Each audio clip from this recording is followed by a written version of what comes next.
and thank you all for joining us for our November Raleigh Transit Authority meeting commencing at 3:39 p.m., November 12th. I'm going to read a short COVID-19 statement for the governor as to our governor's executive orders. The governor's issued executive orders requiring individuals to maintain in their homes except for certain activities, closing many businesses to the public and prohibiting any gatherings which do not comply with its terms because of the risk to the public that would arise from continued in-person meetings pursuant to NCGS 166A-19.24. The city is converting Raleigh Transit Authority meetings to a remote electric format for the duration of the state of an emergency.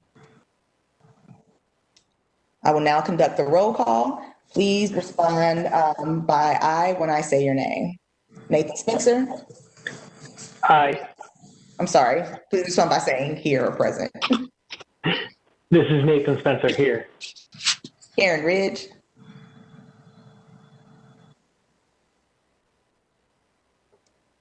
I thought I saw her here, but maybe not. Oh, I think she said she was going to be a few minutes late. Michael Stevenson? Here. Christopher Jones? Daniel Coleman? Here. Morris Cook? Brian Burnett? Brian Burnett here. Joshua Gill? Here. And our alternate, Sid Prado? And Mr. Robert Owens. Do we have our city council liaison or anybody from city council in attending our meeting today? All right, and Tallulah Pay Omokaye here also. So we will go ahead to get started. We've done our introductions. Are there any additions or revisions to our agenda? Madam Chair, this is David Eatman. Hello, David. Hey, I think I may be showing as Ms. Morgan Simmons. As you can tell, that is not correct. So I am using her laptop, hopefully for a short period of time here. Mine decided to do something it has never done before, so I'm still trying to resolve that. In the interim, I did have one addition here. May have seen some information regarding Ms. Marie Parker, so we did want to add that to the front of the agenda, a recognition of Ms. Parker. All right, thank you for that. And we want to get a moment to approve the minutes from our October meeting. Madam Chair, Daniel Coleman here. Can I ask a question? Yes. Are we using the board doc or are we using our traditional agenda and the backup that came by over the internet? I believe that we're using whatever you feel most comfortable with. The information has been uploaded to board docs as another way to follow along digitally. But if you feel more comfortable using your hard copy agenda, you can definitely use that as well. No, I'm using the board doc, but you've got the hard copy on the screen. The board doc doesn't have it broken. It's broken out differently. But okay, I'm with you. Okay. Well, no, this is just the overall agenda as we go through. You know, we keep going back to this as we go through the RTA meeting. But okay. You have the board docs that gives you the minutes from our last meeting, the last meeting's agenda, and also some of the attachments to this meeting's agenda. I reviewed them earlier. Okay, thank you. No problem. Would anybody like to approve the October minutes? Make a motion to approve the minutes?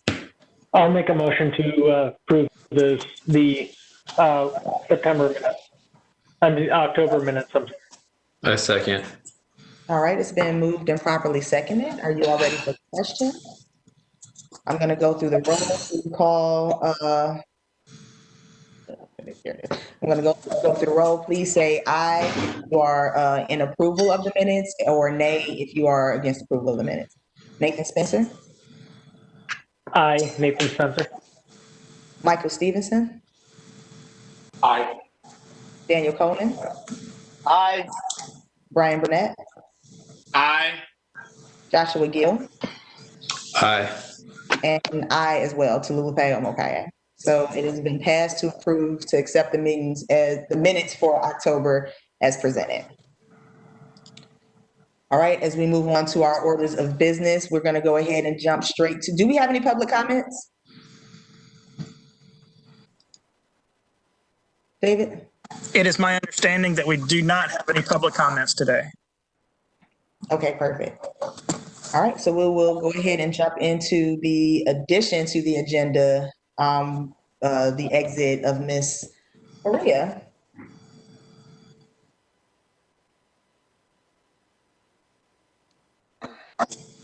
David? Yes, so we did have information to us within really the last 48 hours. And was also in a press release released by the city, or actually it's the Cape Fear Public Transportation Authority. But Miss Marie Parker has taken the executive director position with the Cape Fear Public Transportation Authority.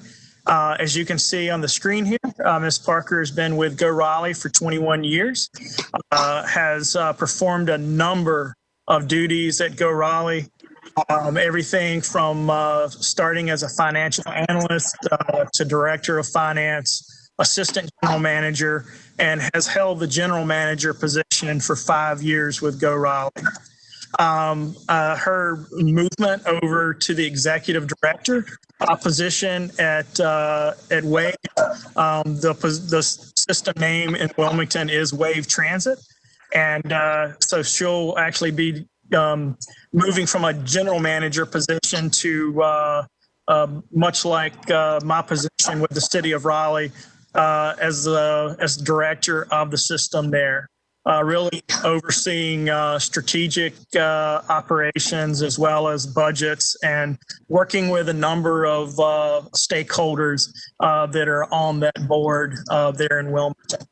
So I certainly wanted to take this opportunity to recognize Ms. Parker, her great accomplishments here with Go Raleigh, and her long, many years of service here, which will be felt and recognized far into the future. So again, just wanted to take this opportunity to thank Ms. Parker and make sure that the board was aware. We will be working with Transdev as we look for a replacement general manager. But certainly, again, we'll talk about that later. Did want to take this opportunity again to thank Ms. Parker. Her first day, my understanding is, with Wilmington will be December 7th. So we had a short turnaround and wanted to make sure that we got this on the agenda today. So thank you for this opportunity, and thank you to Ms. Parker for her for just great service to Go Raleigh, City of Raleigh, and all of the transit systems here in the Triangle area. Thank you for that. Yes, thank you. Thank you, Ms. Parker, for all of your service to Go Raleigh, and congratulations on the new frontier, your new role and your new position. So I know that I speak for the board, and please speak for yourselves. I, wish you much luck and success in all that you're going to go off and do in the future. And thank you for your time with us. Daniel, Madam Chair. Yes. Can we ask the marketing committee to come up with a suitable listing of some sort of plaque or something that can be given to on behalf of the board to Ms. Marie before she leaves, or however we do that kind of stuff. I think that would be awesome. Is that something that we can do? Can we present her with something for her years of service and support to her? I know Karen, the chair of the marketing committee, isn't here, but I think that would be something that we would be happy to do if there's something within our wheelhouse. Is that something we can do, David? Most definitely, and we can help facilitate that process.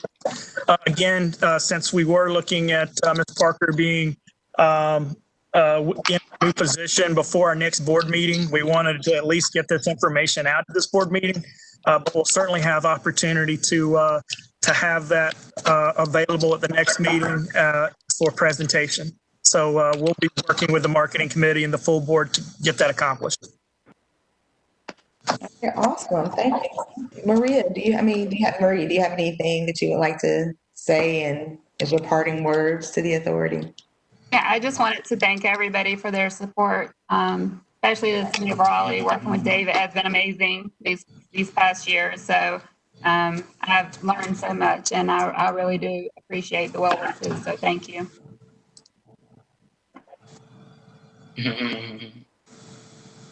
Thank you. Thank you for your service.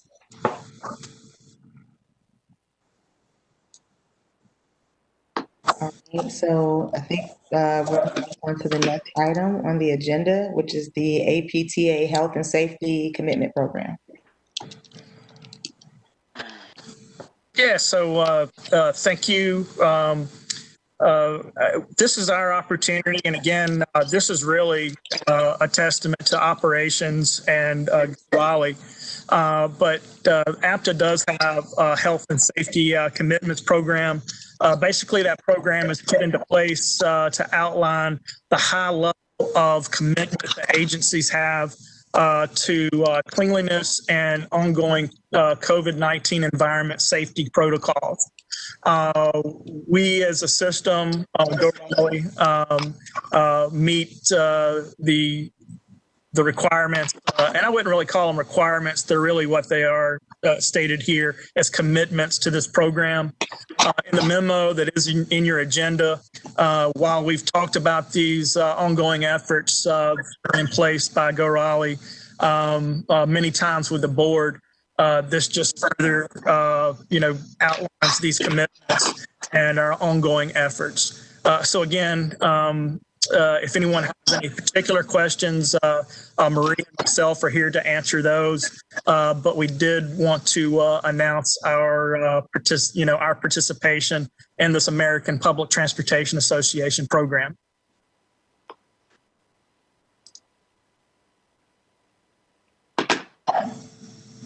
So, David, can I ask Daniel? So, reading the document, everybody has to wear a mask on the bus. Is that wasn't there some issue about that one time?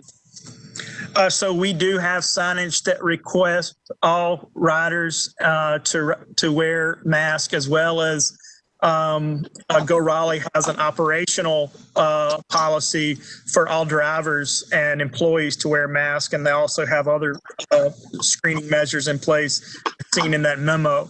Under state statute, we can't legally require that somebody wear a mask, so we cannot refuse service. But it is a requirement that we state within all bus shelters and on all of our buses. So we make that as a strong a statement as that we legally can under state statute. Well, we're saying in this document that we're requiring all passengers and operators to wear face coverings. But you really meant to say we are requesting. That is correct. We do we legally request everyone to wear a mask. That is. But you understand what I'm saying? That is a nuance there, but we cannot refuse service under state statute. That is correct. So are we gonna, is this document for us to sign? This is Tulupe, sorry, Tulupe Amakai. Is this document for us to sign? Or for RTA to sign in any way? I think it's just an acknowledgement of the efforts that are underway operationally, and us certifying that we do require these measures. Except for the first one, Daniel. I mean, should we change the wording to require rather than saying requiring? Should we say requesting so there's not a conflict between what we're saying and what we're doing? Correct. We can certainly do that. Okay, that's the only change I'd like to see made. Thank you. Thank you. Madam Chair. It's Michael. David, is this pursuant to the executive order from the governor? The question was, are these guidelines in pursuant to the directed executive order? Of the governor? Yes. would be So these are general guidelines that best practices as developed by the American Public Transportation Association, which represents most transit agencies in the U.S. So this is a national effort. Under executive order, there's certainly certain things that we can and can't do as designated by the governor's executive order. So my question is, if there is an executive order, this statement could merely reference that, pursuant to that order, riders are, I don't know what the wording of that, of the executive order is, but it seems to me it's flow down from there. Because, a lot of businesses, they just have it right there with them. I'm sorry, I couldn't quite get everything that you were saying there. Okay, I'm sorry. How about that? Yeah, that seems to be better. So, is there a policy that comes from the administration that gives guidance or requirements for, how the public has to comport themselves in public spaces, such as David, I think if Michael looks at the next statement, it'll clear it up. Because the next statement, the one that you have to sign, David, you're going to sign this thing as the executive officer, right? It is our pledge. That is correct. So it's a pledge. And on that page, you differentiate. You require personnel to wear a mask, but you all riders are. We ask the riders to wear face coverings, but we require the personnel to have face coverings. And so I think you need to reconcile the differentiation between how we do it in the document that you're going to the signature, the second page, with the first page. So it won't take the conflict out, because you do differentiate on the document that you sign, the thing that we're trying to resolve now in this conversation. Yeah, we can do that. Yeah, okay.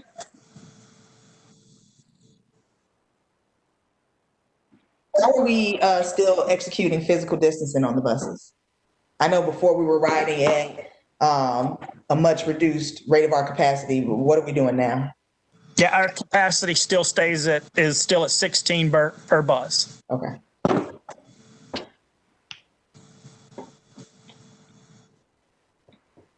All right, that's clear. Are there any other questions in regards to the APTA Health and Safety Commitment Program? Hi, it's Andrea Epstein. I just wanted to announce that Karen has called in on the phone in case you did not see it. Thank you. Thank you, Andrea. I was actually just about to do that, so thank you for beating me to the punch. Karen, welcome to the meeting. Can you hear us? Can she hear us? Is she still having technical difficulties? Because I don't see her on the screen either. It's Andrea again. She is not able to get on the screen, but she can hear us. She has let me know. Okay. Thank you. Thank you. All right, we'll move along to the equitable development around transit presentation. Good afternoon. This is Jason Harden. Is everybody able to hear me okay? Great. So I have a few slides that Andrea is going to go through. And this is the update on this process. I spoke with the board back in March, right before the world started to change. And since then, we're having a fair amount of progress on this, which I can go through during this presentation. And Andrea, we can go ahead and go to the next slide. So you may have seen, if not, it's available on the city's website. The report was published in July. That's got all the policies, which I'll touch on, and recommendations and discussion of the process and the input that we heard during this process and how that shaped those recommendations. That's available. If you just search for, y'all are probably pretty familiar with those city pages. But if you do just search for Raleigh Equitable Development, that'll take you to that page, and that guidebook is there. The next step is to take that, and this is a standard process with the city of Raleigh. Whenever we do any kind of specific plan, we don't just produce it, print the document up and leave it. That's pretty typical, honestly, in the planning world. But what that means is oftentimes, as time goes by, particularly, things are forgotten, right? Staff moves on, board moves on, elected officials, and there's not always that continuity when it comes to implementing this. So what we do in the city of Raleigh is we take the policies and actions and we put them permanently in our comprehensive plan. And that is the next step for this process. And those specific amendments are also available on that project page. And they are before the Planning Commission. And the way that process works is the Planning Commission reviews, often in pretty close detail, and then makes a recommendation to council. Council holds a public hearing and then makes a final decision on it. And actually, I'll talk about a couple of implementation items that are already advancing, even though the conversation about the amendments is still ongoing. Next slide, please. So touching on a couple of big themes, and we spent more time on this back in March, so I'm not going to go in too much detail, but happy to answer any questions, obviously. But the core theme, thinking about affordability and equity in general, avoiding displacement, preserving existing, where we can, naturally occurring affordable housing, allowing new housing, incentivizing affordable housing to be a part of new housing, and building on existing local businesses and enhancing job opportunities, the ability to use transit in the way that we hope that it works, to connect people with opportunities, with jobs, places to shop, everyday, daily life kinds of activities. And then the other big theme is the idea of growing more around transit than we have in the past. And this, again, goes with the idea that transit works best when it connects its users to places of opportunity. And the more that the city grows around transit rather than around driving, then the bigger the service that is to existing transit users and future transit users. And so the goal here, we heard again that was important to people, that Raleigh grow more around transit than around driving in the way that it has in the past. So accommodating more places to live, more workplaces where we have these higher levels of transit. Next slide. And then a lot of really specific, so those are the big picture goals, but a lot of more specific policies and actions to flesh those out. So supporting the idea of land acquisition specifically for affordable housing along these bus rapid transit corridors, expanding existing programs for homeowner rehab assistance and other home ownership costs for lower income residents. When it comes to creating new affordable housing, providing, we heard this during the process, is something important, a priority for existing residents who may be in danger of being displaced. And can we go back to the previous slide? And residents who have been priced out in recent years by rising property values. So providing them, again, with priority. So kind of moving to the top of the line when it comes to those units, because sometimes we do have more demand than we have actual units. Providing opportunities for youth skills. This is, I recall, something that the board talked about in the Wake Work program with Wake Tech back in March. And that's something that was a pretty key recommendation. And where we can, encouraging or making sure that local workers are the ones who are participating in all the projects associated with this.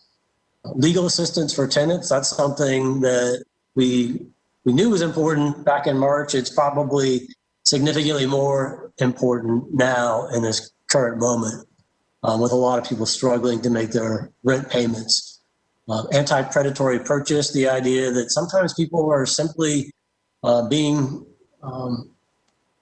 confronted with offers that don't really reflect the true value of their property, and making sure that everybody has the information that they need to make any kind of transaction fair. And that's something the city has been doing but the recommendation is to step that informational effort up significantly so that if someone wants to sell, then that's fine, but they ought to know the true value of their property. And things are changing so fast in some places that it's a real effort to make sure that people are aware of that. Building on small businesses, existing small businesses, obviously these are great opportunities for new jobs, but not ignoring those existing small businesses, particularly during construction, but just in general, making sure that they're able to take advantage of these opportunities. If more people are living near transit, then there's the opportunity for more customers, but sometimes that takes access to capital that they may not necessarily have. So working with some of those needs. And then continued monitoring, that's a key thing because we want to make sure that these programs are doing the job and that we're tracking this, we're tracking affordability, we're tracking businesses. And if we need to do something more, if the city needs to do something more, then we're aware of that and we can adjust to meet that need. Next slide.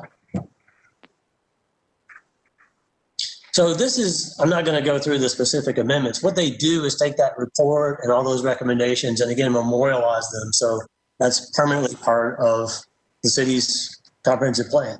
There are several sections where there's some updates that are related to this. And that reflects the fact that this really does deal with a lot of different issues: land use, economic development, housing, obviously, urban design, and a specific section for as some additional planning takes place, some very specific area related guidance. Next slide. So this is an example, yes, of a couple of these policies and what they look like as proposed as to be entered into the comprehensive plan. So I talked about these briefly, but this is how it will live on. So housing priority for existing residents. So giving priority, as I mentioned, for new affordable units for residents who have been displaced by rising housing costs or might be in the future. Land acquisition for affordable housing. We now have additional resources for that and want to be able to take advantage for that along these corridors. And one that I'll talk about a little bit more, a new funding source, the equity fund, which is taking a percentage of property tax revenue from new development and plowing it back into some of these equity programs and affordability efforts. And so there's a couple of dozen actually of these similar policies and actions that you can take a look at. But this is what that looks like in terms of how it'll permanently be a part of our city policy. Next slide. So next steps, in addition to the comprehensive plan, there's a couple of pretty big upcoming next steps. One is we've talked a couple of times about how to get more affordable units on these corridors, and the recently passed housing bond provides some revenue. The equity fund also does, but one of the main recommendations is an affordability zoning bonus that provides some height incentives in exchange for including affordable units. And so that would be a pretty immediate step. An equity fund, I'm going to talk about that a little bit more, pretty significant potential source of revenue, and starting to do more specific planning around stations. A few more slides to talk about these upcoming steps. Next slide, please. So the affordability bonus and some general changes to the zoning around bus rapid transit corridors. So directly addressing affordability. Right now, it's not something that our zoning does. It simply allows this use or that use or some mixed uses and talks about height. It doesn't really, in some cases, provides some small incentive, but it doesn't provide any really direct incentive for including affordable units. So this would be a major change.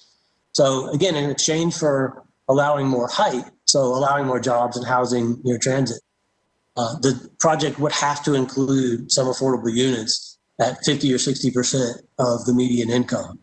In areas where the existing zoning just allows lower scale residential uses, not changing that so radically, but allowing more affordable housing types. So think of a duplex or accessory dwelling units, that kind of smaller scale housing type.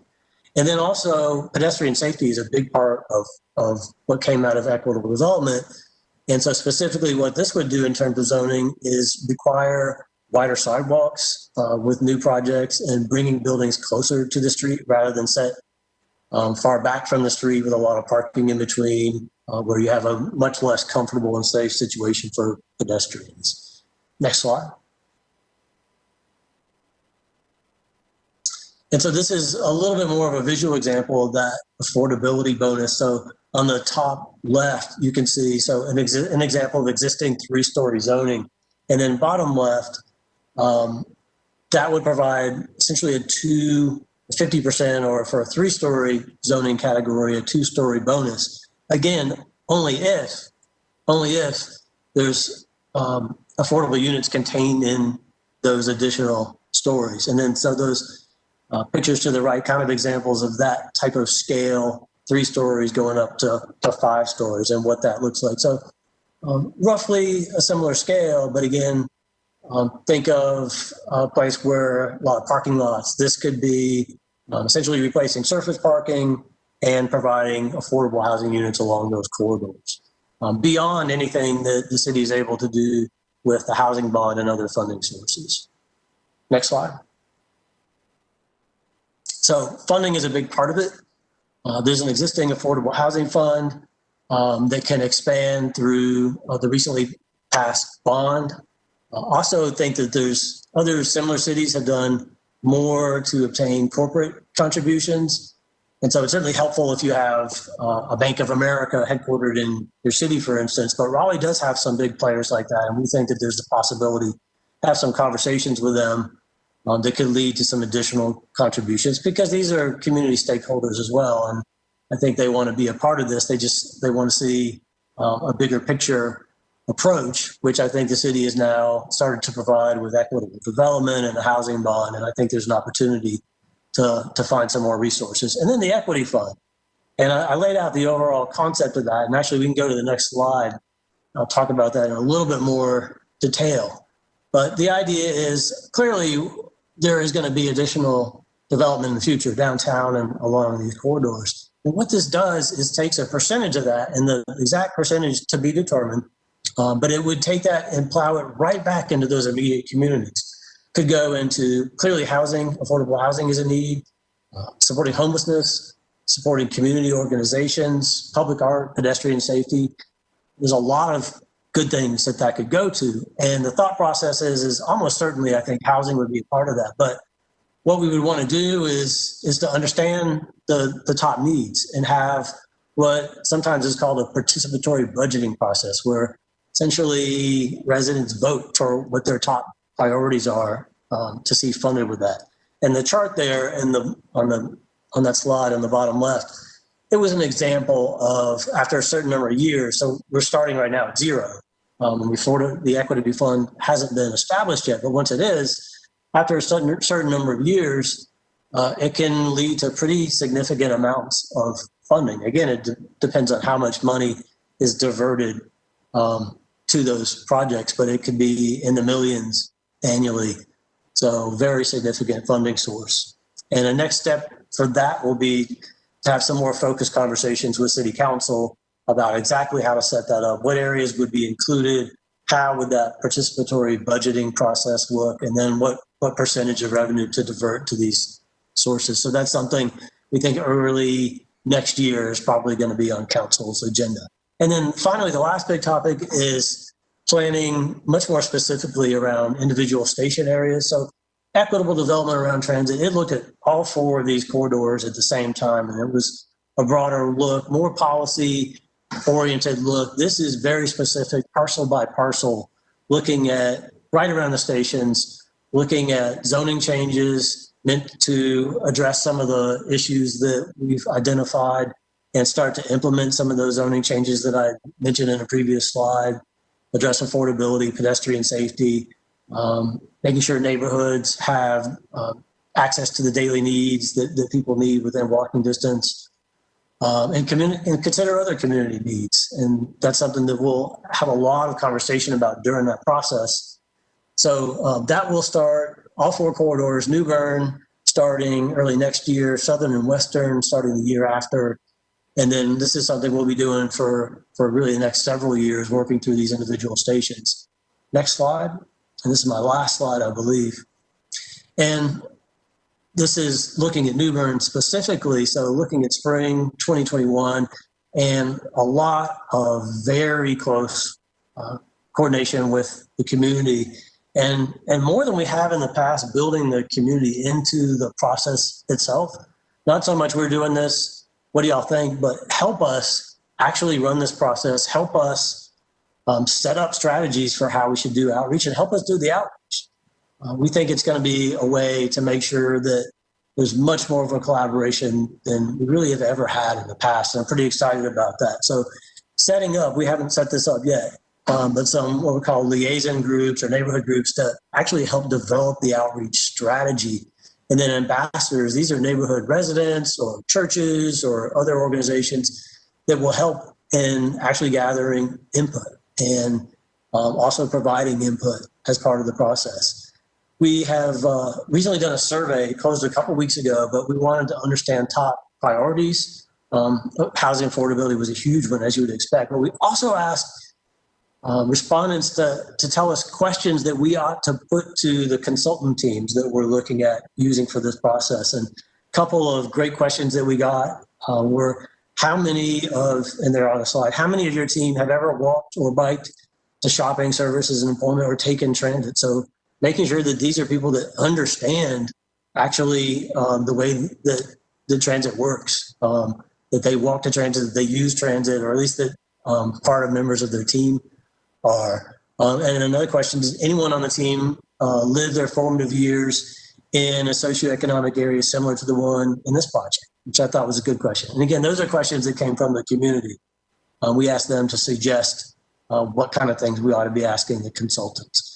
And an early step in this next spring will be putting together, this is a typical step in a planning process, looking at current conditions, looking at housing units and affordability, looking at pedestrian safety issues where we know there's some problems based on crash statistics, but also looking and owning the history of this area and what we're calling the story of New Bern Avenue, which will be a pretty preliminary report based on some conversations with the community, but understanding how we got to where we are, which is really important before we can understand how to move forward from where we are. So looking at the history of development here, history of zoning, looking at the history of racial segregation, class segregation as it happened in Raleigh along this corridor, and really understanding that as a foundation before moving forward with this planning process. And we think it's going to be a great way to start that community conversation. So next slide, I think that was actually my last slide, and I'd be happy to take questions about the report or comprehensive plan amendments or next steps or anything that y'all would like to talk about. Jason, Daniel Coleman here. You know, as a transit board member, I'm very curious as to the metrics that we're going to put in place to show us if we are in fact putting people along the corridor, developing housing along the corridor that people are going to live in and actually ride the transit system. To that end, what metrics do you have planned so we can look at this monthly and or quarterly in our reports that we get to know that we are putting a lot of money into transit, but the bang for the buck for us would be ridership. So have you contemplated any metrics that you can provide to us to show that people are actually riding the bus, the transit that we're putting out there, or are we just putting a lot of transit out there for other reasons other than people ride? Are we putting a product out there that people are going to ride? Yeah, that's a great question. And I'm sure the transit staff could weigh in on that. And obviously y'all get the reports every month on ridership, but I think your question is going deeper than that. And I think that's a great point that we really want to understand for the development that's happening along that corridor. Is it producing new riders? What is the impact? And clearly that's part of what we need to track to understand how well we're doing is riders, not just ridership in general, but ridership and how it does or doesn't change with time and with changes along the corridor. So I don't have any really specifics, but I think that's a great point that that's something that we're going to want to closely track in the future. And that's why I hit that point about continued monitoring. And that's a pretty broad one. I know it sounds pretty dry, and in a sense it is. It's a lot of spreadsheets, but we know that we have to track this stuff. What gets measured gets done. And we have to understand how good of a job we're doing. And part of it is looking at ridership, certainly. This is Felipe. I have a question. I have a couple questions. One, as we're talking about adding affordable housing units to the corridor, are we including low-income housing to that affordable housing definition? Yeah, if we are, what's the absolutely. percentage split in affordable housing, right? So they have however many 100% of units, XYZ percent is affordable, and of that affordable, XYZ percent is low income. Right. Well, the report itself emphasizes that particularly, that the greatest need, we know this, I think everyone realizes that the greatest need is not at, say, 80% of area median income. That's fairly high. The greatest need is for low income and very low income categories. So you're looking at 60%, 50%, 30% of area median income. So the zoning bonus that we talked about, that looks at 50%. The bond sources can provide additional subsidy, and that can go down to 30%. And if we can, and we intend to acquire properties along these corridors, that also gives us the opportunity to hit those low income and very low income categories. I don't think we're hitting the mark if we're aiming at 80%. And that's definitely not anything that the report and the zoning changes that we're looking at is recommending.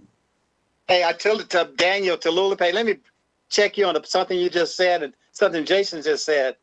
We have two population groups in Wake County that have that need housing. We have the population group that's at 50% or lower on the AMI, and we have 100% AMI and above.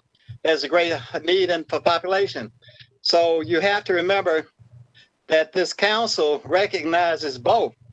The missing middle conversation is more about providing housing for people at 100% above, and to their credit, they have the emphasis on the 50% or below. But it is the issue that the 100% and above are the choice riders, and the choice riders are the riders that we need in the transit system to make this thing work, to be profitable. So that's why I'm saying, and we I don't want us to obfuscate this thing.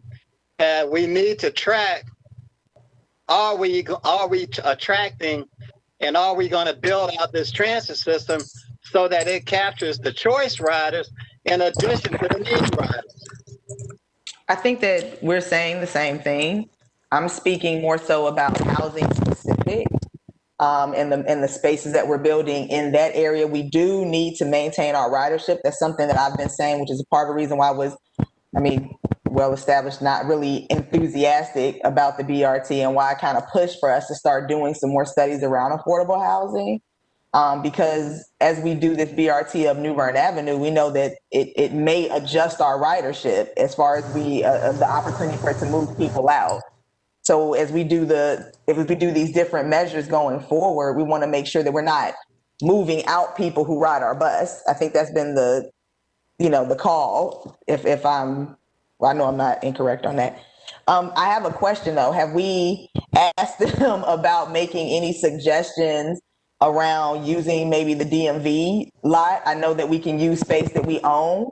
The city can use property that's owned already. And since that is government owned space and it is along the corridor that we're looking to implement BRT, and we are talking about including more affordable housing in spaces that we own, has that been something that's a part of the conversation, using the DMV building on New Bern? I don't know if it has been. Obviously, a lot of conversation about the future of that property. And that's the kind of thing, if it's not already addressed prior to that station area planning process, that's the exact perfect kind of topic to explore during that process. And I mentioned it is looking very specifically at individual properties and thinking about exact exactly that kind of question. How can we make sure that we're hitting these bigger equitable development goals actually in reality and providing that affordable housing? Is that a suggestion? I'm sorry. Is that a suggestion we can make, the utilization of the space in this?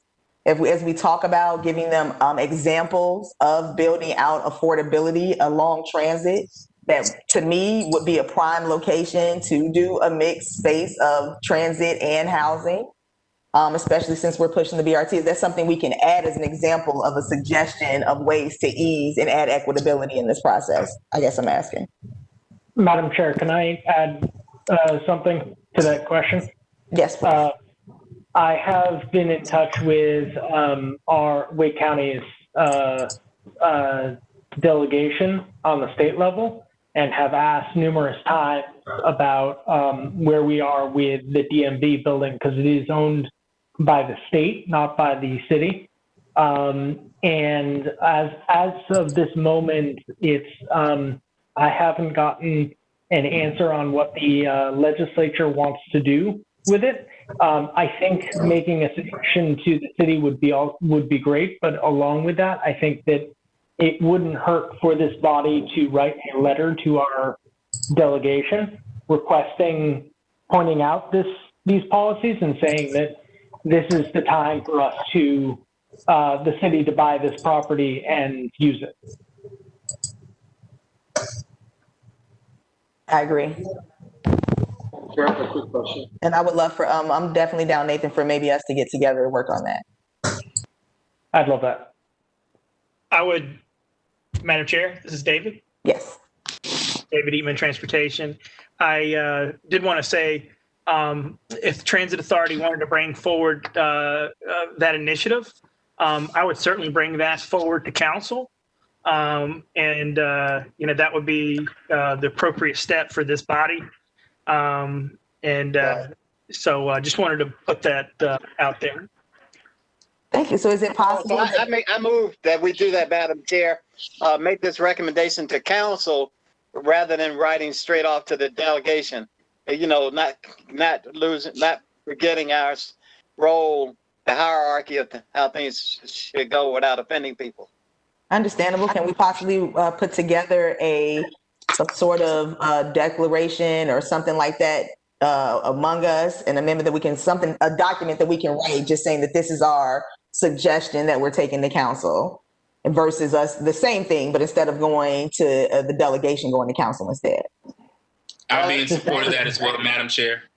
Madam Chair, I'll be in support of that as well. And also, I would definitely like to lend a hand with the crafting of the letter or the committee. Well, after we talk to the council, crafting of the letter to the delegation. So both parts, yeah. All right, perfect. So would somebody like to make a motion on us presenting this to council? I'll make, this is Nathan Spencer. I'll make a motion that we draft a letter to be approved by this board next month to be sent to council. I second. All right, it's been moved and properly seconded. Are you all prepared for the question? I have to go through the list. Who seconded it? Lula Brian Burnett. Okay. Oh, sorry. That's right, Brian. You have to. No, my name is not. I'm not the attorney, but I'm just thinking like him right now. Yeah, we gotta make sure that we're stating who we are on the line. Madam Chair, so Michael, can you hear me? Yes. Could somebody restate what the letter or resolution, what is it going to say? Yes. Can we have a more detailed motion, please? Yeah. So I guess the motion would be that members of this body would get together to craft a letter to ultimately to the delegation requesting that the NCDOT and the legislature sell the land of the DMV to the city of Raleigh for the purposes of affordable housing and mixed use in relation to the equitable development around transit policies. Which exact land is this? The former DMV building on New Bern. The old DMV property. I believe that's New Bern and Tarboro. It is. Get the address. All right, so it's been moved and to be presented to City Council First. All right, so it's been moved and properly seconded. Please signify by saying aye or nay your agreement or disapproval. Daniel has a question. Daniel. Daniel? In that little ad hoc group that comes together, you might need to have the gentleman that gave the presentation on equitable development, because you might need to think about thinking about how, because he brought up some stuff, the TG money that he spoke of, the way they're going to do that, and this and that and the other, and sitting, we need to make sure that, and be nice to have our council liaison in that group with us, crafting this request of council and making sure that we are cognizant of all the tools that are being contemplated, because we have a chance to take the leadership on something, but we need to make sure that we're fully aware of all the things that are happening, and do this in concert with council, rather than, we want to run with the idea and just tell council what to do, but really want to give it to the legislature, because that sort of manipulation is not going to work with this council, and it's not going to work to our benefit. That's all I'm going to say. What do you mean manipulation? Well, trying to tell them there are a lot of things going on. The gentleman that gave what was the gentleman's name from that gave the long presentation on equitable development? I'm bad on names. Jason Harding. Jason? Yeah, Jason. Jason mentioned a lot of things the council has in the pot right now. He touched on the council's variation of tax incremental financing. He touched on this issue of density, the way they decided to do density bonuses. There's a lot of things in there. And so I know Corey is our liaison. When we request this of council, it would be nice if we are understanding how council can work this out and support some of the other things that they're doing. I just want us to make sure that we take advantage of this. That the building is right down the street from my office. I see this building every day. But I just want to make sure that we do it well, because we have to remember that the legislature did not change in this election. The legislature is still predominantly rural, and, how they feel about Raleigh is something we have to consider. The council is going to have to consider. So I'm just saying, let's build a little consensus on this, and working with council and drafting this request. So when we send it to council, it's sort of something that they can bite into 100%, and and we can build momentum for council with the legislature, because of the way we have built broad support for this going forward. Madam Chair, It's a touchy issue. Spencer, I kindly request that when we write this letter, we don't go too into specifics of how the city will spend the money to put in affordable housing, because I don't believe that is our place, nor do I think that we have that responsibility. I think that what we do is we ask the delegation to, we ask the legislature to sell the property to the city, because that's been the thing that they've resisted doing. As it stands right now, that building is empty, and the legislature has been ignoring what to do with it.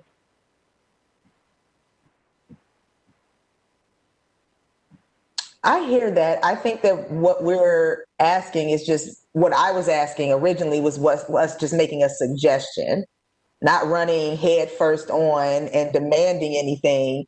But as we put together this EDAT that's being presented to planning on the 19th, as it says on the document, that there be some suggestion of examples of how to go about adding actual examples of how to do it, how to add equitable development around transit. One perfect example, one shining example would be that, to be something that's almost something that's thrown out there initially, right? So now the planning would be the first people to hear and say, okay, well, it's there. That does sound good. Then if we can do that, we can then write up something just making a suggestion to city council saying, you know, as we look at equitable development around transit and we've been pushing the BRT and looking at different ways that we can make sure that we preserve ridership, blase skippy, woobity woo with the BRT, then we also add that to be a part of our suggestion when we talk to city council. And then if city council can be on board, that could be an ad hoc committee created at that point to draft something for the delegation. Does that make sense? That does, and that makes perfect sense. Instead of us going straight to, we're not going to city council trying to demand or manipulate. We're not trying to overstep anything, but we are trying to create a united front if we're all, I mean, we're in the space of equity, right? In society in general. And I know that this council should be and is interested in that. So if we put together a united space, go Raleigh, you know, RTA, planning, sit down with council, it would be easier for us to take that to a delegation versus there just being an authority going to the delegation saying, hey, this is the way we can do this. And it's a way that we can be a shining example of really being equitable right now, right? We can make Raleigh the example of that by us working together, not city council doing it alone, not us forcing it alone. So if we can maybe work those steps, I think that would be great. Does that make sense? Agreed. This is Nathan. I agree with that. This is Brian. I wanted to just chime in on it. Talupe, like you said, it makes sense to have a more collaborative approach regarding it, just because with transit we have a direct impact and a direct, pardon the joke, but a direct like rail line right through BRT, right? If we have that that direct input / impact, then it makes sense for us to obviously get the buy-in from the council and then obviously planning as well, because the less that we act in a black box, I think the more equitable the conversations are. And to your point regarding where we are in society, a lot of people, continuously throw out the phrase, a seat at the table. And I think we have an opportunity to create the table. We have an opportunity to actually create the table. Because if we're going to make such a bold statement or ask regarding that the city purchased that building, I think that they need to see it from the city body that's actually very hands-on.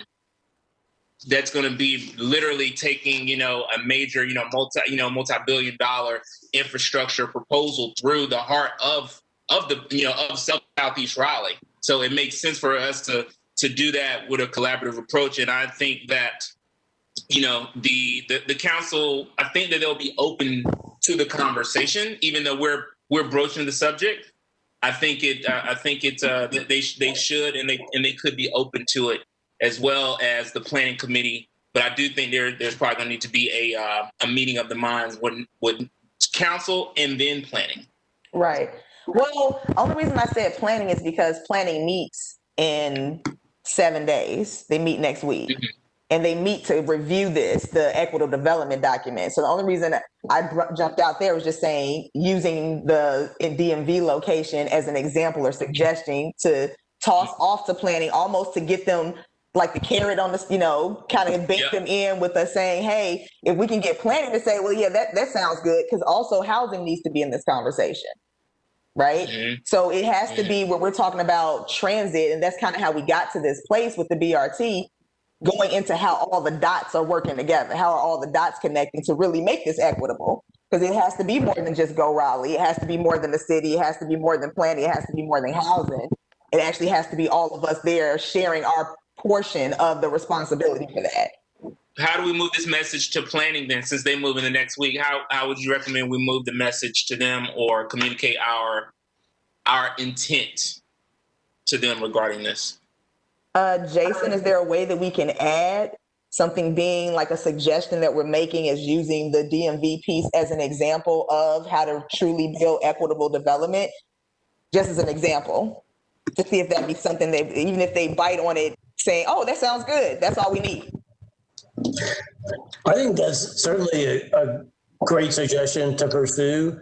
The comprehensive plan amendments that are going before the Planning Commission next week, they're a little bit more general.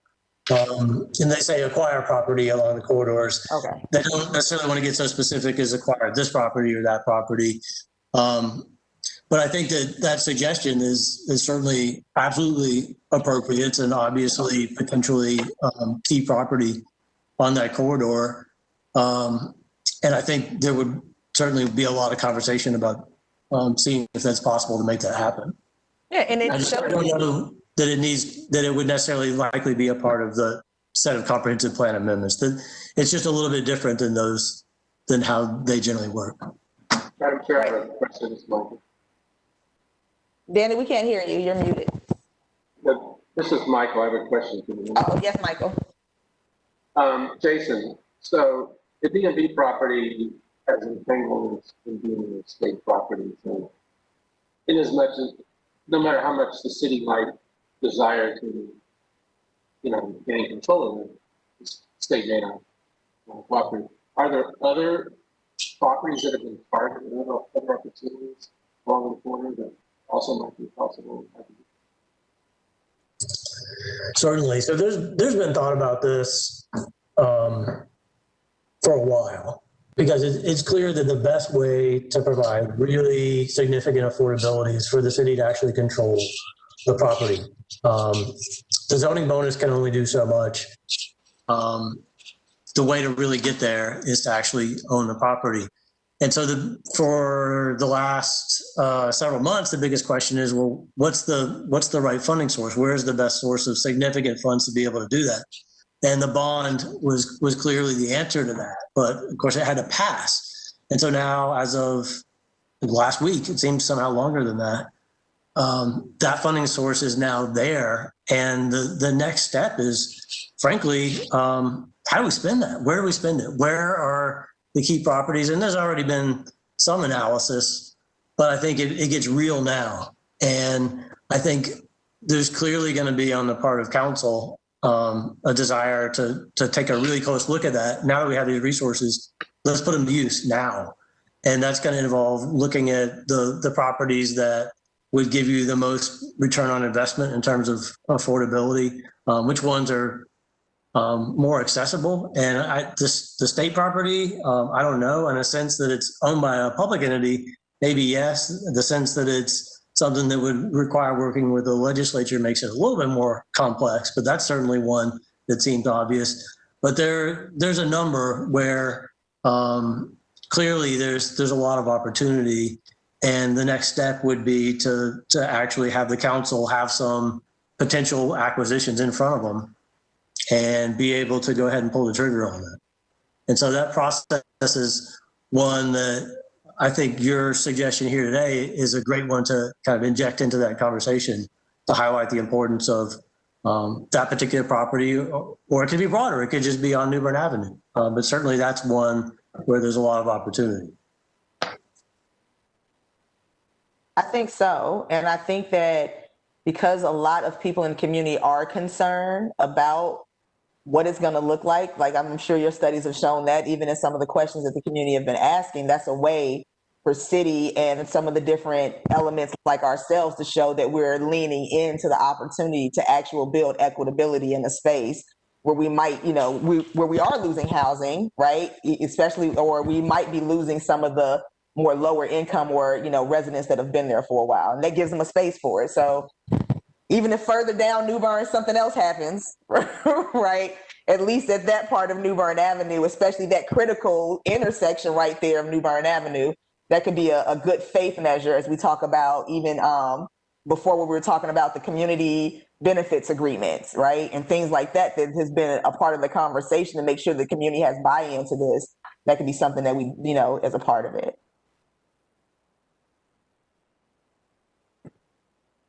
So do we need to vote on the motion? Oh yeah. So are we good? We don't need to remake the motion, right? Everybody's clear on it? Yeah. All right, cool. Please state aye or nay. Nathan Spencer. I vote aye. Karen, is she here? She said she can hear us, but she couldn't chime in. Michael Stevenson. Aye. Daniel Coleman.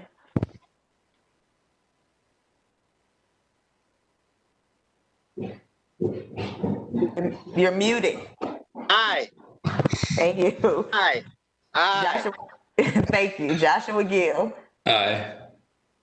All right, I don't think Sarah or Robert are on the calls. Tolulope Omokaye, aye as well. So it's been moved and passed that we will sit together and address with the planning committee, suggest to the planning community some space as far as that DMV location on New Bern Avenue, and come together to present this to City Council as a suggestion of a space, moving from there to create an ad hoc committee to bring the different partners and elements to equitability up New Bern Avenue to the table to discuss further opportunity to make a message to go to the delegation. Did I say that correctly? I feel like I did. Mouthful. Awesome. I believe, is that the last piece of your presentation, Jason? Madam. Yes. Andrea has something. Yes, Andrea. Thank you. This is Andrea Epstein. I've received a question from Karen Ringe on our board to ask Jason. Is that all right if I go ahead and ask him? Oh, yes, please. Thank you. So Karen asked to Jason, is there an affordable housing fund separate from the equity fund? And how will funds be taken from new development for the equity fund? Yes, good question. Yes, there is a separate housing fund. So we have existing funding for that, existing property tax funding that goes into that housing fund, which has been funding the affordable housing efforts that have been ongoing for several years. The bond fund goes into that as well. So all that is already set, and that's all separate from the equity fund, which is on top of all that. And I think the second part of the question is how the equity fund would be set up. So that would be the next conversation with council. And in essence, what would need to happen would be the area where those equity fund, the developments that would go into the equity fund, where that area is would need to be defined, and the amount, the percentage of that additional property tax that would go into the equity fund would need to be defined. And then the next step is, once that's set up, then these conversations with the community about essentially what are community benefits of how, I mean, that's all really what this is a giant community benefits process where new development is paying for equity, affordability benefits for the existing community. And so to set up a process to understand what the top priorities are and start getting that funded. Now, I would underline that that's a little bit of a longer term process before you start seeing any kind of very significant funding, because it's not looking at existing properties, it's looking at starting now or starting once that fund is established, the added development that happens from that point. So year one, there might not be much, and there hasn't been much development really since COVID hit, but clearly I think we all recognize that longer term, that Raleigh is going to continue to be a place that grows significantly. And so there will be a lot. And so once you get to year 5, 10, 15, that money can start accumulating pretty significantly. I hope that answered that question. I'm happy to Hey, Sharon, Danny. go back and answer if there's more to it.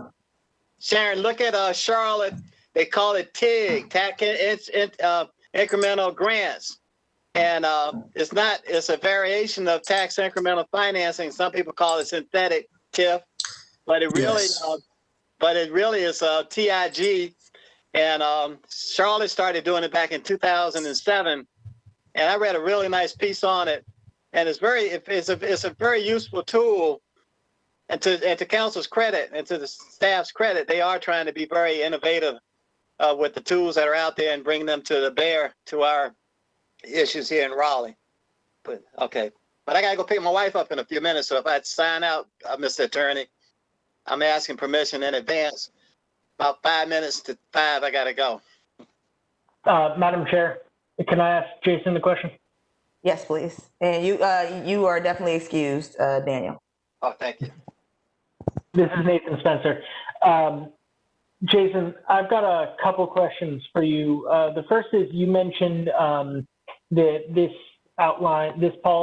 some of these policies outline pedestrian safety. Is there a area of circumference that it does within a certain amount of space to stations or transit that is outlined in this policy? A half mile, essentially walking distance. It's a little on the long side for walking distance, but we'd rather err on the side of including everybody who might walk to transit. It's probably a little bit closer to a quarter mile where you're going to see most of those walking trips, but I'm sure some people would walk a half mile to get there. And that's where that focus would be. There will be a lot of that and there is a lot of that happening as part of the design work for the corridor itself. But that doesn't necessarily take into account all those side streets, and some of them side streets is probably not the right term. You've got Raleigh boulevards or Blue Ridge roads, which are pretty busy, not very comfortable, not necessarily safe for people. And so that's not necessarily going to be included in part of the BRT design because that's off the corridor.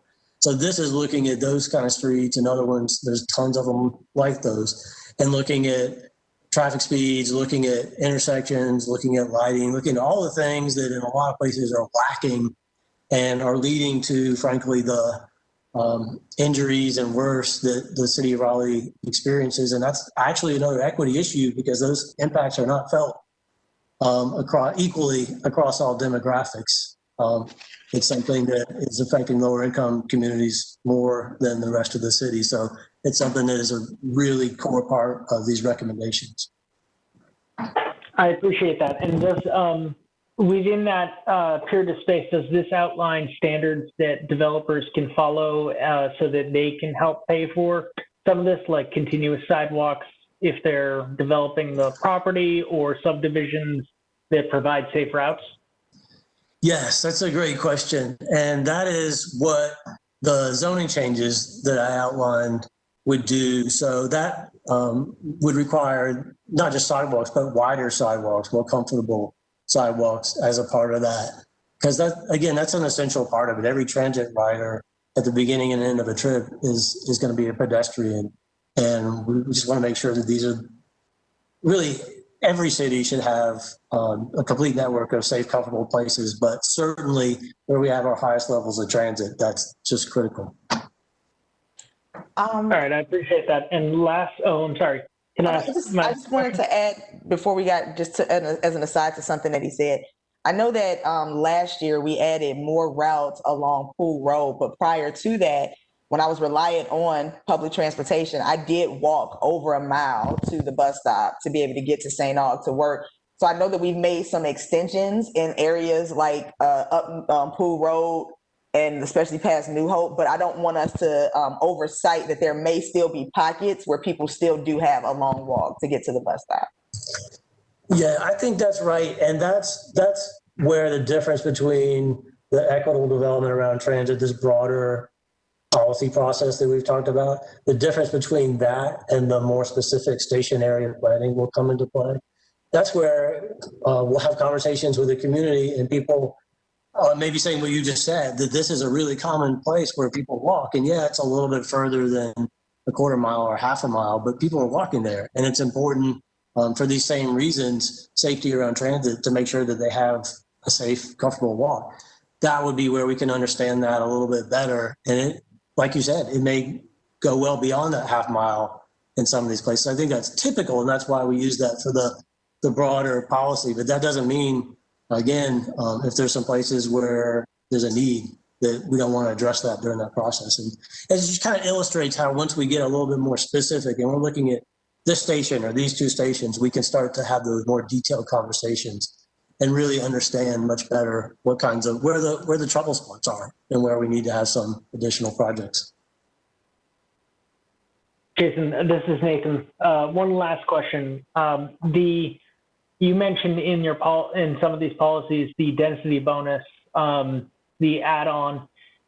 Is there provisions within some of this to ensure that the add-ons to the affordable unit, for those affordable units, don't end up being segregated? I'm thinking very much of the story from New York City, which was the popular one where they were saying, yeah, we're going to build affordable housing, but they'll have a different entrance. That's called a poor door. Yeah, I remember hearing about that. And That's a good point. And so there's not a final version of that. It's called what we call a text change. It's a change to the city's development code.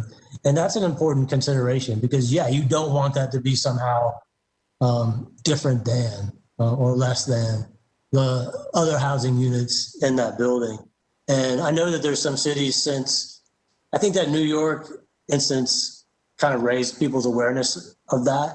And since then, I know there's some other cities that have gotten a little bit more specific about ensuring that that's not the case, that there's not somehow some difference in how they're treated. And I'm going to make a note of that, Nathan, and make sure we're thinking through that as part of that ordinance. Thank you. And thank you for taking our piece on workforce earlier. Thank you.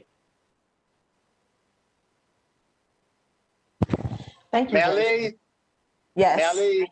Please get out. Enjoy your day, Danny.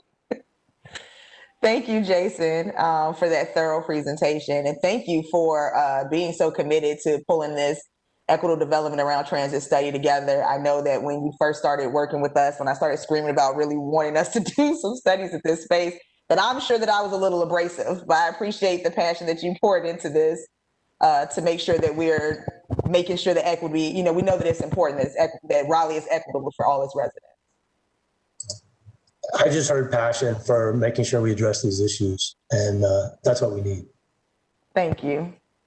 If there are there any more questions around the EDAT? All right, thank you. Thank you, Jason. We'll move along to the next item on our agenda, the Wake Transit survey results with Stephanie. Madam Chair, this is David Eatman, Transportation City Raleigh. Did want to share that Stephanie is one of the Raleigh residents without power currently because of all the rain, and I'm assuming downed probably some power lines. So she is not here today for the presentation. This presentation was provided in committee, and the committee request that we bring this to the full board. If we could, what I'll do is I'm just going to go to the very last slide of this presentation, provide a quick little overview, have any of my staff members maybe chime in if they've got additional information. And then we can certainly ask Stephanie to come back in December to give a more detailed update on kind of like at that point, we won't have a final plan, but we'll be well into the midst of finalizing the plan.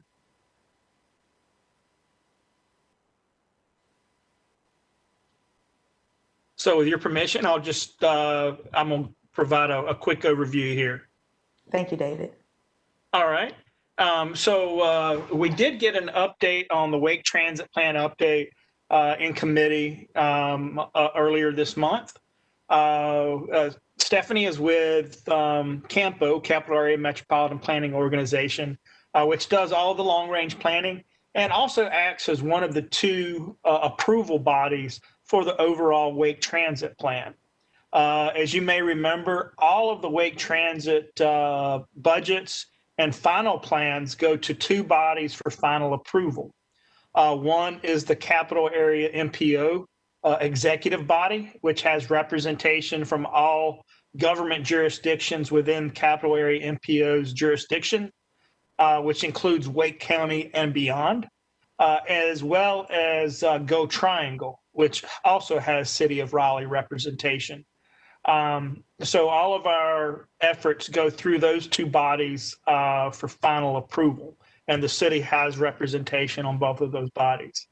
The Wake Transit Plan update was really an effort initially to try to bring the Wake Transit Plan in line with, and help me out, Morgan, with the Metropolitan Transportation Plan. I think it's the MTP, Morgan.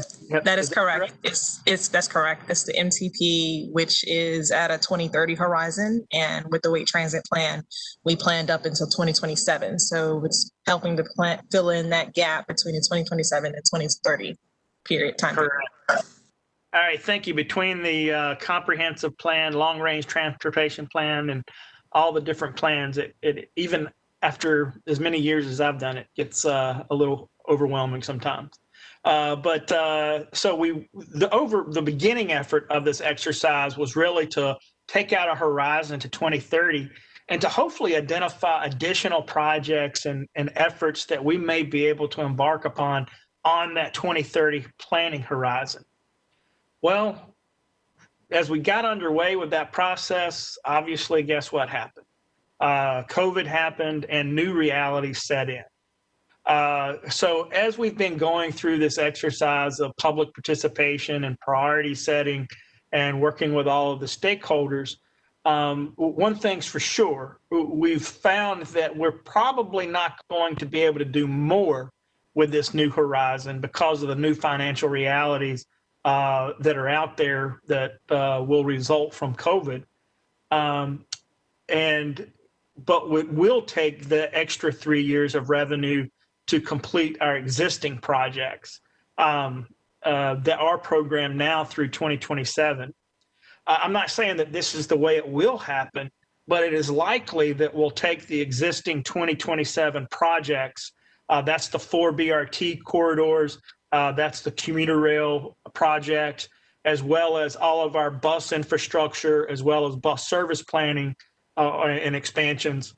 We'll take those out 3 years because it will take that extra 3 years of revenue to offset the impacts from COVID in order to be able to fund our existing 2027 plan. So again, I'm not saying that that's what will happen. I'm just saying that that is likely to what will happen under this new prioritization process, as well as there may be some small prioritization switches within that overall horizon. I didn't do Stephanie's presentation justice by any stretch of the imagination. She had a lot of information on their outreach to date and stakeholder outreach and kind of like where we're going as the final step. But I did want to provide a general update today on the purpose of this update and where we are headed with this process. As you can see in this final slide here, the Wake Transit Plan update schedule started back in October of 19. Here we are in November of 2020 and hope to have this finalized in February of 21, which is right around the corner, quite honestly. But again, with the board's approval, we'll certainly ask Stephanie to come back in December, and I or any of my staff members will be happy, or transit staff members will be happy to answer any questions. Thank you for that presentation, David. I think that we would definitely like Steph, even though you did a fabulous job. It's almost like we didn't even know that Stephanie was not here. I do think that maybe having her come back to give us the full presentation would be helpful. But thank you for giving us an opportunity to run through the schedule. Very good. Thank you. Yes, Andrea. Karen Ringe, our board member on the call, has asked me to mention the November 19th reprogramming meeting. So that is correct. Can you go back to that slide, Andrea? Yes. Is that possible? Thank you.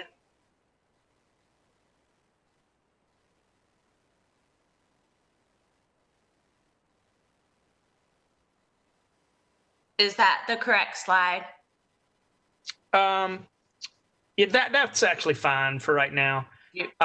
So yeah, this is actually the one right here. So thank you for that. So there will be a stakeholder review of all of the alternatives on the 19th and 20th of November.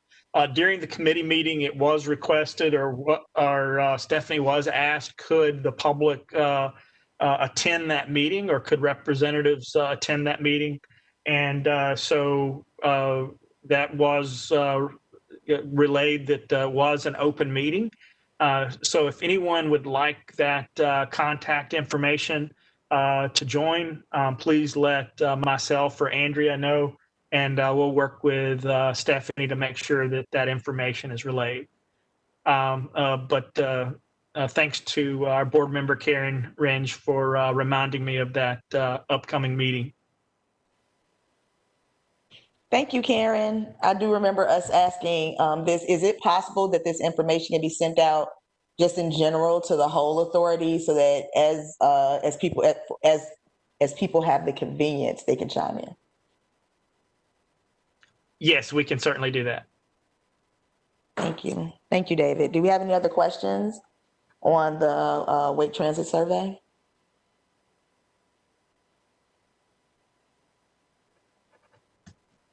Okay, perfect. We're going to move along to the next item on the agenda, which is the Route Committee, chaired by Nathan.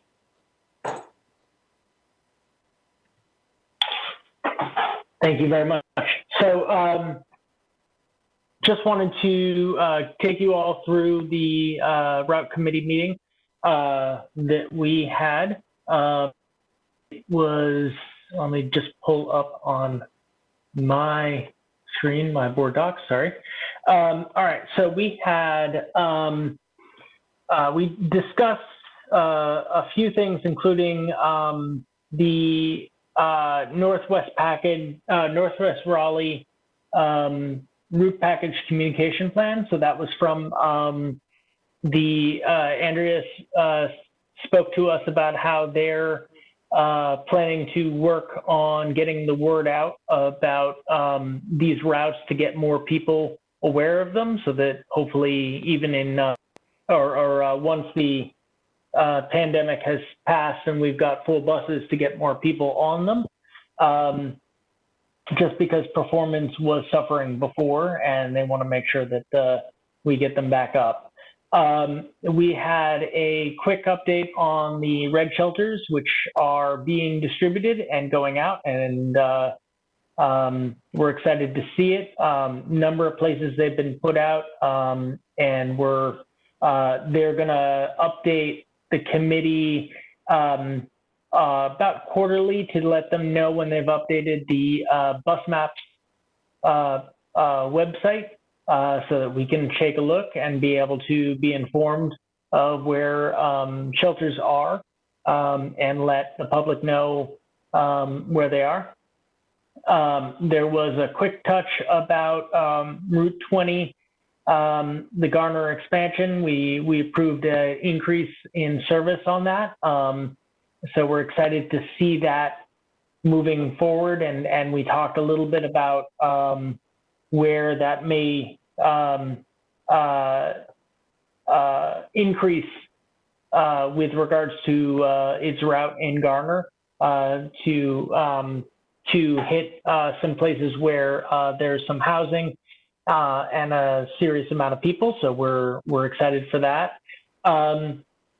We did have a conversation regarding the R line.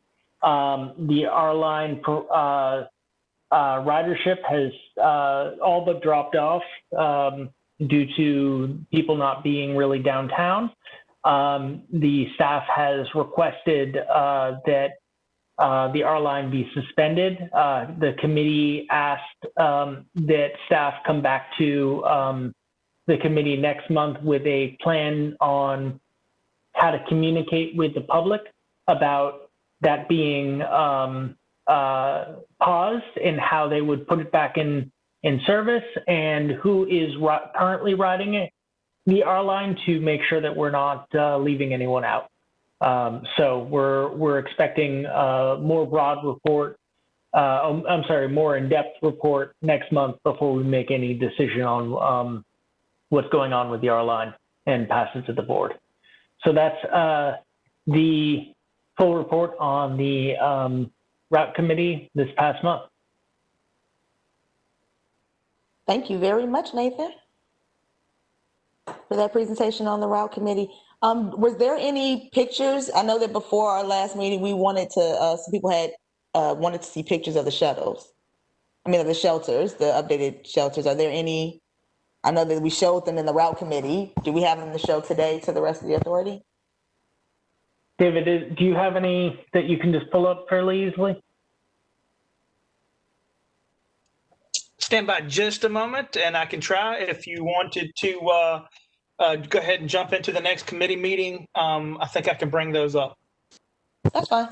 We can jump into the, if you can bring them up by marketing, because I know that was something that we originally discussed there. We can Okay. kind of just show the pictures, because I know that Karen hadn't had a chance to see them. So at least she can be able to see, if she can see us, she can at least see that. All right, so we're going to move on. Thank you very much, Nathan, for your presentation for the route committee. All right, we're going to move on to policy and finance, chaired by Michael.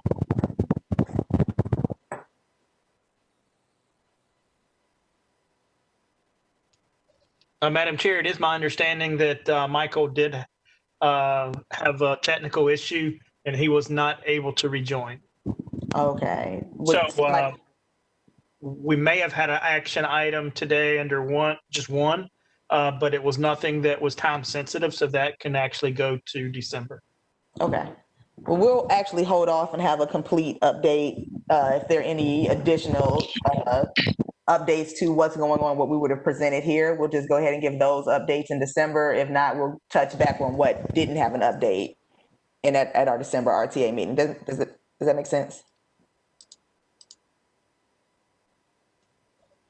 That we'll go ahead and move on to the marketing committee for the policy and finance in December for the RTA meeting. If there are any updates that we missed that might have any additions added between now and December, we'll just do a whole update on those. Anything that didn't have any additional add-ons in December or later November, we'll just go with what would have been presented at this meeting. Okay, cool. All right, we're going to move on to the marketing committee meeting, and I know that is Karen's committee, and we can't hear from her, but there was a BRT public engagement update that we went over. Madam Chair, I couldn't make the last marketing committee meeting, so I don't have any feedback. I missed that one. Just wanted to let you know.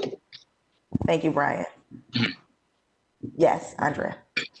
Hi, I'm going to try to unmute Karen so she can give the report, if that's all right with you. That's perfect, please. Okay, let's see if this works. Yes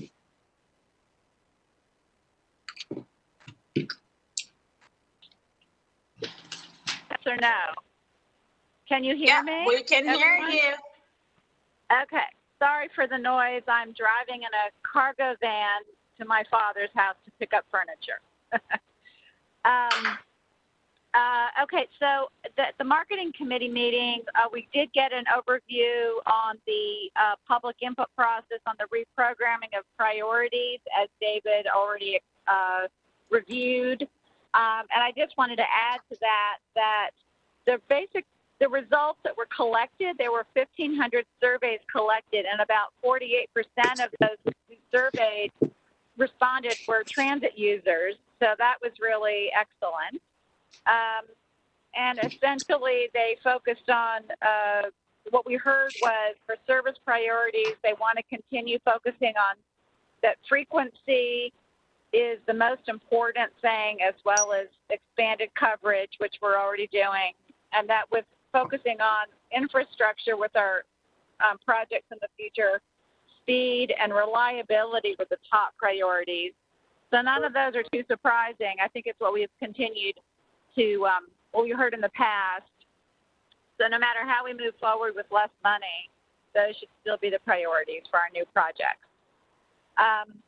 I also wanted to say that, and I sent everyone an email about this, there is a virtual open house right now going on for BRT, meaning there's a special web page and anybody can go at any time between now and the end of the month to respond to some public surveys about public art, about EDAT, about station planning and other things.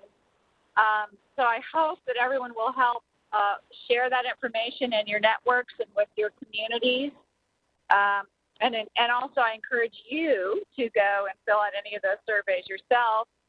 And finally, on November 19th at 6 p.m., there will be an online open house about everything going on with BRT and those community surveys. So if you have a chance to go on November 19th at 6 p.m., I encourage you to join in.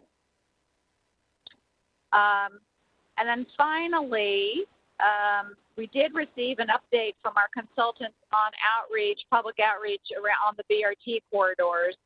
And at our urging, they have been making a specific effort to reach out to basically faith-based places of worship, churches and synagogues and other things that are along the corridors. And they've been spending more and more time actually trying to connect, particularly with African American churches in particular, to help really reach out to the communities. They've been a little slow at getting started, but they're making their way, and which of course is very difficult given COVID, because a lot of staff aren't even at church offices and that kind of thing. But so we're continuing to monitor that and encourage our consultants along. I hope y'all can hear me okay, and let me know if you have any questions.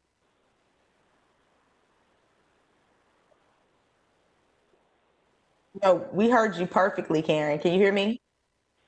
Yeah, I can. Thanks. Yeah, we heard you perfectly. And feel free to add anything to Lula since you were at the committee meeting. I know that we had a meeting with our the folks that are planning the different designs for the BRT, going to BRT, the group that we met up with that also is helping with outreach and engagement. They are on, for the New Bern corridor, they are on the beginning of the second phase. And for the Western and the Southern corridor, they're at the very beginning, but they've been doing a lot of great outreach and response for churches and church leaders to get more input from that sector. So that's actually was a great input that we got from that meeting, I thought. Yeah, definitely.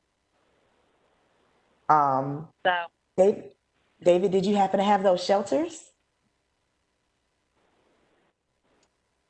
So I do have the photos, and I am trying to determine if I have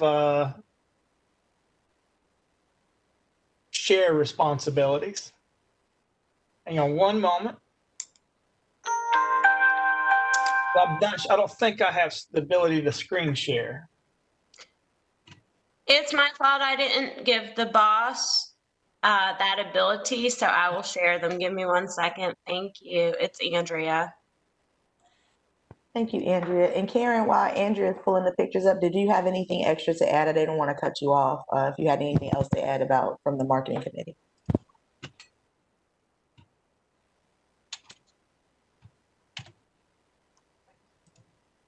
Okay, cool. I'm also I took pictures of the shelter recently. I'm trying to find them myself.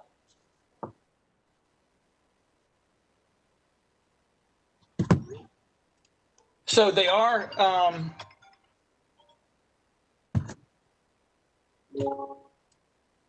She didn't copy me on the email. Can you send it?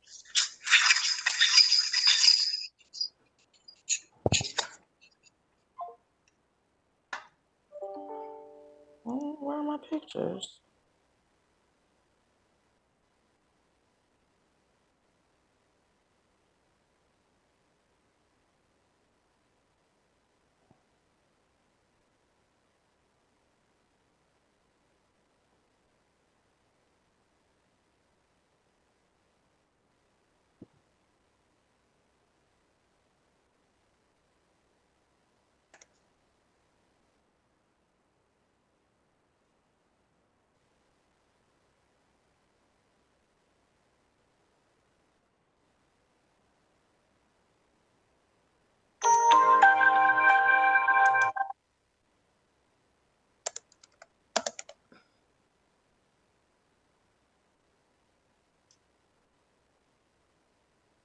Are we any closer to getting them? I don't want to hold everybody up. We can easily email them out to everyone. I took some pictures myself, but I can't even find the pictures I took.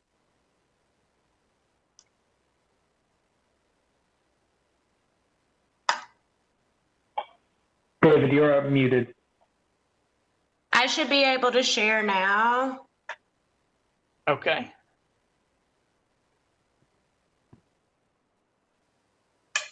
Can you see the screen? It's kind of small, but we can see it. Better? Can you see that at all? It's digital.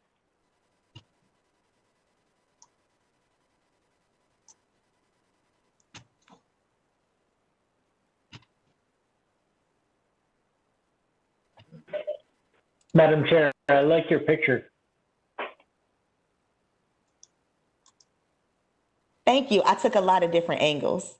If you all can see this picture of the shelter, that is a nice picture of the bus shelter. What street is that on? This is off Pool Road. Okay. A great looking shelter. So again, the shelters we have installed are at the North Carolina Museum of Art. We have one at Pool Road and Ralph Drive, one at Green Road and Kilcullen Road. We have one on Battle Bridge, one at Green Road and Calvary, and we're currently installing more. And as we get those installed, I think we're actually going to mark the type of shelter on our interactive map that's online. So if you go to the City of Raleigh's web page and type in bus or shelter map, it'll take you to a link that is interactive that shows where all of our new and programmed facilities are located. Awesome. Yeah, I decided to put my phone down. I didn't think it was wise for me to just be scrolling through pictures all openly. So, thank you. Thank you for that. Any chance you can see the attached now? We can see it. It's a little bigger. It's just really small. Actually, if you go off to the side, everybody who is seeing the picture, if you hover to the left side of the screen, you'll see three icons. One that's a squiggly mark, plus and minus. If you click the plus, it'll make the image bigger for you. Is that any better? Oh, I'm turning it around. I think we get the gist. It's a very nice shelter. The shelters are dope. There's, like I said, one at the Museum of Art. There's one on Pool Road. We can get, if you don't mind, David sending out maybe the location if anybody wants to see them in person and, shoot some of their own pictures. I know we put a lot of energy into this, so I was very excited about taking those pictures of the shelter. But if we can send them out, the locations out to the authority, that way anybody can go see them or happen to be driving past them, they'll know where the shelters are. They look great. They really dress up their area. I grew up over there, so they look really good. It's a good change. I love them. They look great. I think that wraps us up for marketing. And then we have, of course, our income statements and reports that are already on the site for us on the board's docs site and has been given out to us in our agenda for us to look over in our leisure. Do we have any other questions or anything that anybody would like to add before we close today? Madam Chair, I feel like I may have gotten, maybe I did. I wasn't vocal on one of the motions. Do we have a total of 2 motions today, or was it just one regarding the letter to the city regarding the DMV? It was just the one on the city, yeah. It was another action item, but we held off because Michael had to jump off, so we were going to do those. Okay, I just want to make sure. I thought I missed one. Oh, yeah. And that was Brian speaking for the record. Sorry. No problem. All right, are there any other questions? All right, well, if all hearts and minds are clear, I want to thank you all for spending time with us today and giving your great input and engagement for the betterment of transit. Thank you for spending time. We will be circling back around, of course, for our committee meetings first week of December, and I will see you all again as a committee, as an authority as a whole, second week of December. Thank you. Thank you. Thank you, Scott. Have a great day. Stay safe.